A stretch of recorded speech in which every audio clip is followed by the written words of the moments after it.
Start करते हैं। पहला है हमारा प्रत्यावर्ती धारा means AC current, alternative current को दिष्ट धारा मीन्स डायरेक्ट करंट में परिवर्तित करने वाली युक्ति इसमें से कौन सी है। काफ़ी इंपॉर्टेंट प्रश्न है।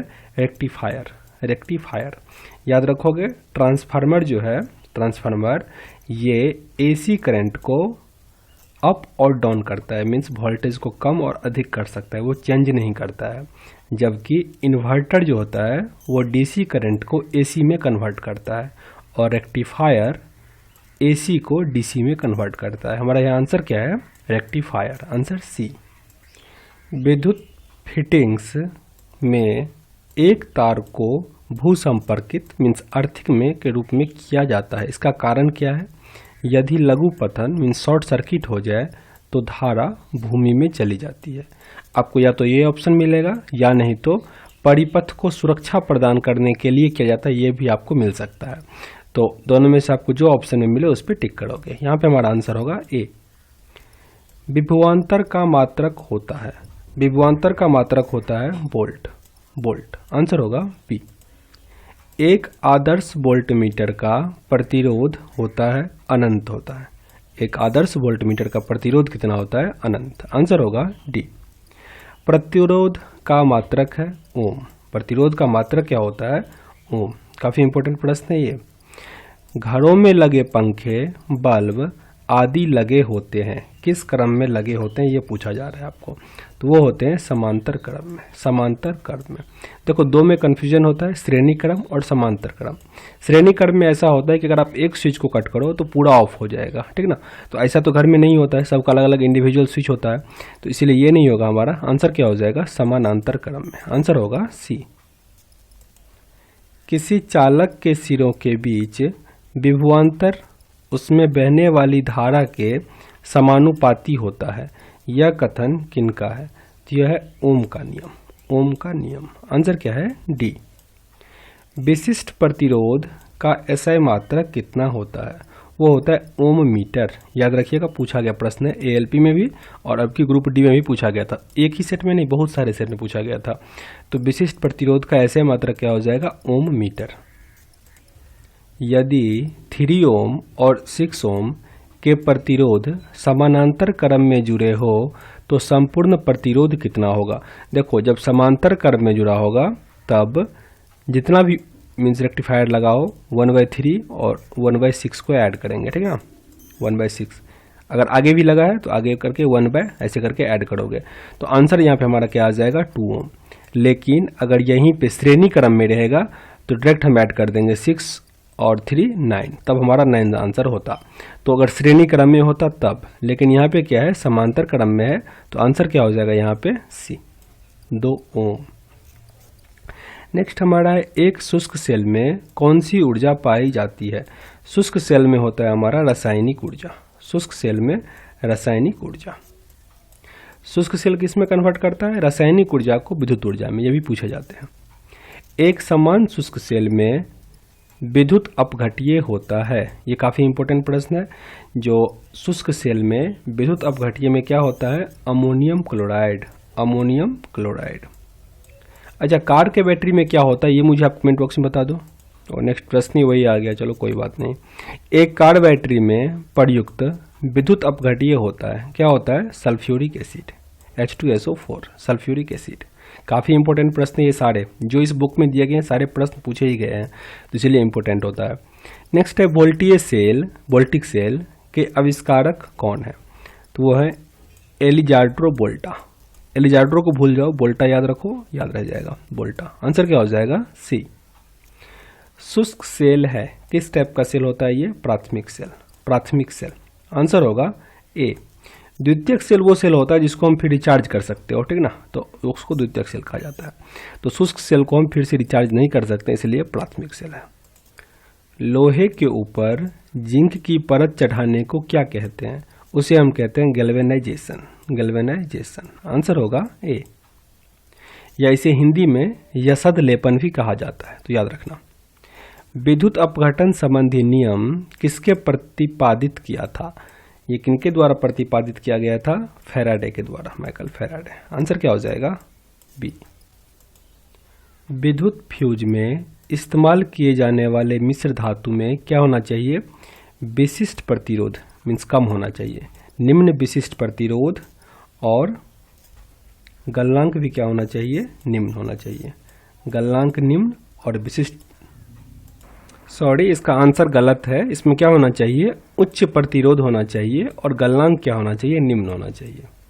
याद रखना, एक अधिक होता है एक कम होता है, तो गलनांक निम्न होता है और प्रतिरोध क्या होता है? उच्च होता है। आंसर क्या होगा? ए।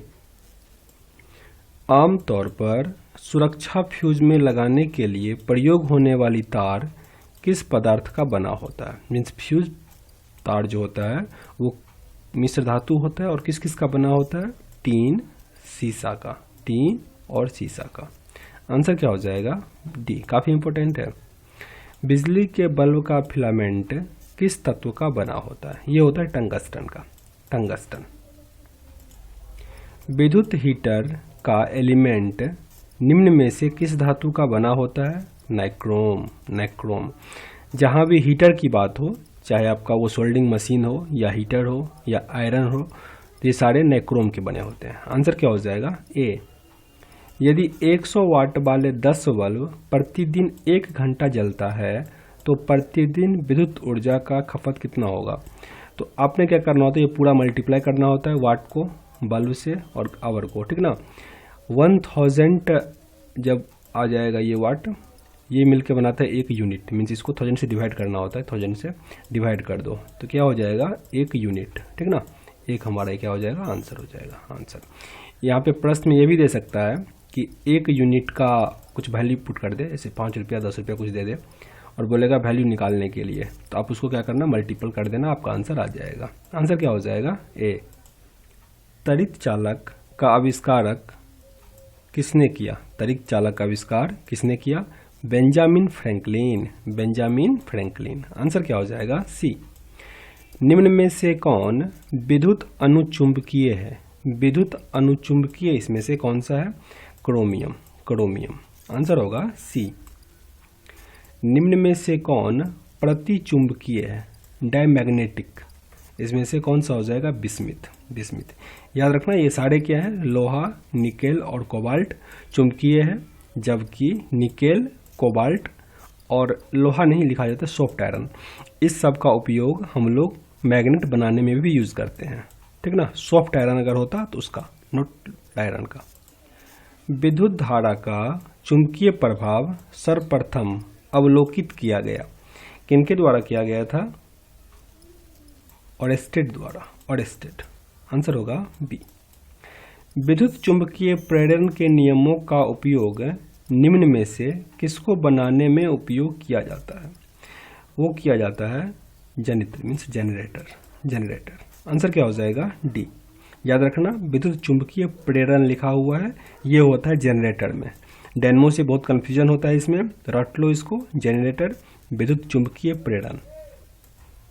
विद्युत मोटर निम्न सिद्धांत पर कार्य करता है, वो है फैराडे का नियम, फैराडे का नियम। आंसर होगा ए। ट्रांसफार्मर क्या है? मैंने ऊपर पढ़ा हुआ था। ट्रांसफार्मर क्या करता है? एसी वोल्टेज को घटाने और बढ़ाने में काम करता है। आंसर यहाँ पे हो जाएगा बी। लेंज का नियम निम्नलिखित में से किसके लिए आवश्यक है? यह है ऊर्जा संरक्षण। ऊर्जा संरक्षण मीन्स ऊर्जा का ना तो हम क्षय कर सकते हैं, ना ही उसको हम जनरेट कर सकते हैं। यही है लेंज का नियम। परमाणु के नाभिक में क्या होता है? उसमें होता है प्रोटॉन और न्यूट्रॉन, इसे ही न्यूक्लियॉन भी कहा जाता है, ठीक ना। न्यूक्लियॉन में क्या होता है? तो प्रोटॉन और न्यूट्रॉन। यहाँ प्रश्न है परमाणु के नाभिक में क्या है? तो प्रोटॉन और न्यूट्रॉन। और इलेक्ट्रॉन क्या होता है? बाहरी कक्षा में होता है। तो ये ज्ञातव्य होगा। आंसर होगा यहाँ पे हमारा ए। न्यूट्रॉन की खोज किनके द्वारा किया गया था? तो न्यूट्रॉन का खोज किया गया था चैडविक, चैडविक। आंसर है यहाँ पे सी। परमाणु क्रमांक मीन्स एटॉमिक नंबर कहते हैं। तो एटॉमिक नंबर की अगर बात करें तो उसमें प्रोटॉन की संख्या जितनी होगी नाभिक में उपस्थित प्रोटॉन की संख्या को, नाभिक में उपस्थित प्रोटॉन की संख्या को हम कहते हैं एटॉमिक नंबर। आंसर होगा क्या? बी। और एटॉमिक मास के लिए हम क्या करते हैं?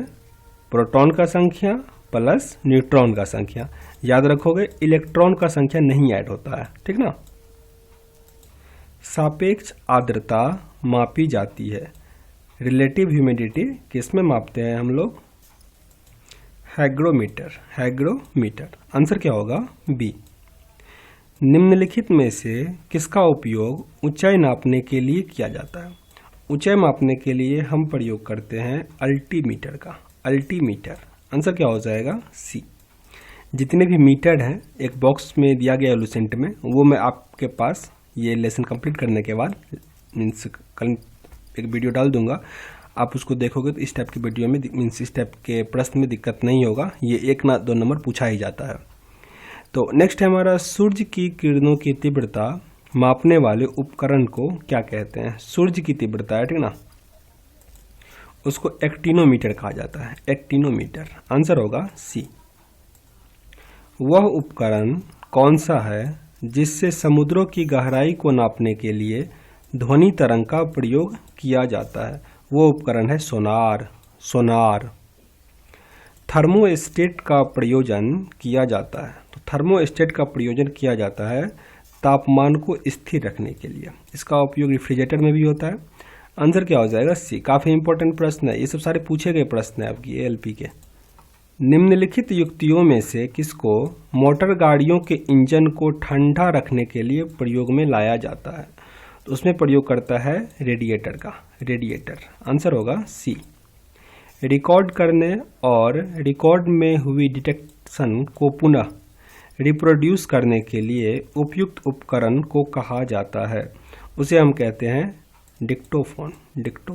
आंसर होगा बी। सापेक्षता का सिद्धांत मीन्स थ्योरी ऑफ रिलेटिविटी किनके द्वारा दिया गया था? तो वो थे आइंस्टीन। आंसर क्या हो जाएगा? सी। लॉ ऑफ फ्लोटिंग मीन्स उत्प्लावन बल का सिद्धांत किनके द्वारा दिया गया था? ये था आर्किमिडीज। आंसर क्या हो जाएगा? डी। मेघाच्छादित रातों मीन्स जिसमें बादल अधिक लगा हो, स्वच्छ रातों की तुलना में किसके कारण से अधिक गर्म होता है? काफी अच्छा प्रश्न है ये। स्थलीय विकिरण। एक प्रश्न आपको कमेंट बॉक्स में बताना है कि समुद्र के लेयर ठंडे प्रदेशों में समुद्र तो नहीं, तालाब बोल सकते हैं, तालाब के ऊपर का पानी बर्फ जम जाता है, ठीक ना, और नीचे होता है वो लिक्विड, पानी के फॉर्म में ही रहता है, जैसे मछली एग्जिस्ट करती है। तो नीचे का पानी लिक्विड फॉर्म में क्यों रहता है? ये एसआई में पूछा गया था, सब इंस्पेक्टर का पूछा गया प्रश्न, दिल्ली एसआई का। तो इसीलिए इसको कमेंट बॉक्स में बताओ इसका रीजन क्या है। ध्वनि का एक अभिलक्षण तारत्व मीन्स पिच जो निर्भर करता है किस पे? आवृत्ति पे, हर्ट्ज पे। आंसर होगा बी। पिच किस पे डिपेंड करता है? आवृत्ति पे। अभिदृश्यक की फोकस दूरी का नेत्रिका की फोकस दूरी से अनुपात किसके लिए 1 से अधिक होना चाहिए या होता है? वो होता है दूरदर्शक का। दूरदर्शक का खोज किसने किया? गैलीलियो ने। समांतर क्रम में जुड़े प्रत्येक आर प्रतिरोध के 3 एक समान प्रतिरोध का प्रभावी प्रतिरोध कितना होगा? तो मैंने बताया था कि क्या हो जाएगा? 1/r। 3 है तो 3 बार आप 1/r ऐड कर लोगे तो क्या हो जाएगा? r/3 आंसर होगा। फिर लास्ट में पलट लेना होता है। गर्म मौसम में पंखा आराम का एहसास दिलाता है क्योंकि हमारा पसीना क्या होता है? द्रुतता से वाष्पित होता है। पसीना वाष्पित होने के कारण हमें वो ठंडा का एहसास दिलाता है। आंसर क्या हो जाएगा? बी। कॉस्मिक किरणें या कॉस्मिक रे है, इसमें से क्या है? आवेशित और अनावेशित दोनों। आवेशित भी होता है और अनावेशित भी होता है, दोनों काफी इंपॉर्टेंट है, याद रखिएगा। निम्नलिखित किरण युग्मों में कौन सी प्रकृति में विद्युत चुंबकीय होता है? किसमें होता है? एक्स किरण और गामा किरण में। एक्स किरण और गामा किरण में विद्युत चुंबकीय होता है। आंसर होगा डी। एक क्षार चुंबक द्वारा उत्पन्न चुंबकीय बल रेखाएं बिल्कुल प्रतिच्छेदित नहीं कर सकती है। आंसर क्या हो जाएगा? डी। एक चालक तार का विशिष्ट प्रतिरोध किस पर निर्भर करता है? तो वो निर्भर करता है कि तार किस पदार्थ का बना हुआ है, तार के लंबाई पर, और ना ही तार के अनुप्रस्थ परिच्छेद क्षेत्रफल। ये बता देते हैं ये क्या होता है। जैसे मान लो ये तार की मोटाई कितनी है, जिसके बीच का जो ये एरिया होता है यही होता है अनुप्रस्थ प्रतिच्छेद पर। तो इस सब पे ये डिपेंड नहीं करता है, सॉरी इस डिपेंड करता है, ठीक ना। जब एक्स किरणें उत्पादित होती है तो लक्ष्य का ताप स्थिर रहता है, लक्ष्य का ताप स्थिर रहता है। आंसर क्या होगा? सी। निम्नलिखित कथनों में से कौन सा एक सही नहीं है? तो अपेक्षित परगाम्यता एक बीमार रहित राशि होती है, उसमें बीमा नहीं होता, ठीक ना। अपेक्षित परगाम्यता का कोई बीमा नहीं होता। एक अवतल दर्पण की वक्रता केंद्र पर रखे वस्तु का प्रतिबिंब कहाँ बनेगा? ये बनेगा वक्रता केंद्र पर ही, वक्रता केंद्र पर। आंसर होगा सी। एक समतल दर्पण की वक्रता त्रिज्या क्या होता है? समतल दर्पण का अनंत होता है, अनंत। आंसर क्या हो जाएगा? सी। जल से भरे एक बीकर में एक सिक्का ऊपर की ओर उठा हुआ प्रतीत होता है। यह परिघटना किस गुण के कारण होता है? तो यह होता है प्रकाश का अपवर्तन, प्रकाश का अपवर्तन। आंसर क्या हो जाएगा? बी। जब भी कोई साइज का इम्पैक्ट हो तो आप अपवर्तन ही टिक लगाओगे, मैंने बताया था। प्रकाश की एक किरण एक पारदर्शी ग्लास प्लेट पर गिरती है। इसका एक अंश परावर्तित और एक अंश अपरिवर्तित हो जाता है। परावर्तित एवं अपरिवर्तित किरणें आपस में लंबवत होती है केवल एक आपतन कोण पर, केवल एक आपतन कोण पर। आंसर क्या हो जाएगा? सी। एक सांवली त्वचा का व्यक्ति एक गोरी त्वचा के व्यक्ति की तुलना में क्या होगा? अधिक गर्मी और कम सर्दी का अनुभव करेगा। मीन्स जो काला कलर का होगा उसे अधिक गर्मी लगेगा, जैसे कि आप बफेलो देखते होगे उसे अधिक गर्मी लगेगा, और सर्दी के टाइम में गाय को अधिक सर्दी लगेगा। आंसर क्या हो जाएगा यहाँ पे? सी। निम्नलिखित में से कौन सा एक न्यूनतम ताप घोतक है? न्यूनतम इसमें से 1 केल्विन तापक्रम, 1 केल्विन तापक्रम सबसे न्यूनतम है। आंसर क्या हो जाएगा? D, sorry B.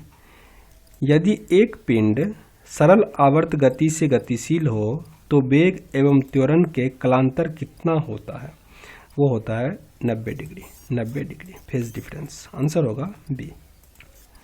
एक पिंड ऊर्ध्वाधर दिशा में ऊपर प्रक्षेपित किया जाता है तथा वो पुनः धरातल पर गिरता है तो उसकी स्थितिज ऊर्जा क्या होगी? सर्वाधिक ऊंचाई पर अधिकतम होती है। जब वो हाईएस्ट पॉइंट पे होता है तब उसकी स्थितिज ऊर्जा सबसे अधिक होती है। स्थितिज मीन्स पोटेंशियल एनर्जी, ऐसी एनर्जी जो उसके स्थिति के कारण आए उसे स्थितिज ऊर्जा कहते हैं। निम्नलिखित युग्मों में से किस एक की एक समान बीमा नहीं होती है? यह घनत्व और विशिष्ट घनत्व का एक जैसा नहीं होता है, जबकि स्थितिज ऊर्जा गतिज ऊर्जा का एक ही होता है, फोकस दूरी और ऊंचाई का एक होता है, गुरुत्वीय बल और घर्षण बल का एक ही होता है। ये सर आपको याद करना होगा। आंसर होगा बी। नेक्स्ट है कौन सा एक समान गति को निरूपित करता है? तो इसमें विस्थापन और समय दोनों सेम होना चाहिए, ठीक ना। अगर ये यहाँ से स्टार्ट होता तो और अच्छा होता, पर जितना टाइम ले रहा हो उतना वो डिस्टेंस भी कवर कर रहा हो, ठीक ना। तो इसे कहा जाता है एक समान गति, याद रखना इस चीज़ को। यहाँ पे आंसर क्या हो जाएगा? डी। जबकि ये क्या हो जाएगा? डिक्लेरेशन या रिडिक्लेरेशन होता है, और ये दोनों क्या है? ये मतलब अनयूनिफॉर्म मोशन हो जाता है। सरल आवर्त गति में निम्नलिखित कथनों में से कौन सा सही है? मध्य स्थिति में स्थितिज ऊर्जा अधिकतम होता है, ये यहाँ पे ये सही है। सबसे अधिक गतिज ऊर्जा कब होगा? जब वो मध्य में रहेगा। याद रखना स्थितिज ऊर्जा नहीं है। अगर स्थितिज ऊर्जा की बात करें, मान लो कोई पेंडुलम है, ऐसा ऐसा ये मूव कर रहा है, ठीक ना, तो स्थितिज ऊर्जा जब वो इस पॉइंट पे, लास्ट वाले पॉइंट पे, तब अधिक होगा। गतिज ऊर्जा जब वो यहाँ पे है बीच में, तब अधिक होगा। दोनों में डिफरेंस। ऊष्मा का सर्वोत्तम एवं निकृष्टतम चालक क्रमशः कौन सा है? सबसे अच्छा चालक चांदी और सबसे खराब कौन सा है? सीसा। आंसर क्या हो जाएगा यहाँ पे? ए। ऑप्शन के अकॉर्डिंग वैसे सीसा सबसे खराब नहीं है, आपका और भी बहुत सारा है, लेकिन सबसे अधिक सर्वोत्तम कौन सा है? चांदी ही है। मोटर कार में शीतलक रेडिएटर किस सिद्धांत पर कार्य करता है? वो करता है केवल संवहन के द्वारा, संवहन। आंसर, अत्यधिक ऊंचाई पर भोजन बनाने के लिए प्रेशर कुकर बेहतर है, क्योंकि जल का क्वथनांक क्या होता है, ऊपर में वायुमंडलीय दाब के कारण कम हो जाता है। वहाँ पे वायुमंडलीय दाब कम होगा, इसीलिए पानी क्या होता है, कम टेम्परेचर पे उबलना शुरू हो जाता है, तो उसमें गुप्त ऊष्मा क्या होता है, कम होता है, इसीलिए प्रेशर बढ़ाने के लिए प्रेशर कुकर चाहिए वहाँ पे। तो आंसर होगा यहाँ पे बी, निम्नतर वायुमंडलीय दाब के कारण कम। सौर प्रकाश में सर्वाधिक सामान्य प्रकार की विकिरण ऊर्जा जो मनुष्यों की त्वचा को धूप ताम्रता के कारण होती है, क्या कहलाती है? उसे हम कहते हैं परावैगनी विकिरण, परावैगनी विकिरण। आंसर होगा यहाँ पे ए। तो इस वीडियो में मैंने कुछ कंप्लीट किया और आपके बीच से एक पेज गायब था,